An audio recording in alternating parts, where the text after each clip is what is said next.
We all know how important credit can be to our lives.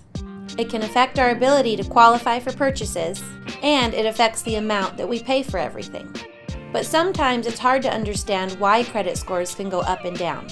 So what steps can you take to maintain a good credit score? Number 1, make all of your payments on time. I know that it might seem obvious, but it's important to know that even if you don't plan on purchasing a home for another couple of years, a late payment now could still come back to bite you later.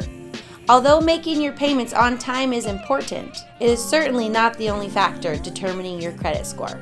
Number 2, watch your balances in relation to your credit limit. Try to keep your balances under 30% of your credit limit. So if you have a $10,000 limit, try to keep it under a $3,000 balance. Number 3, don't just pay off your collections thinking that it'll increase your score. Please talk to me before paying anything off. Number 4, don't allow any unnecessary inquiries on your credit score. Every time somebody pulls it, your score could be lowered. Number 5, don't co-sign for anyone at any time.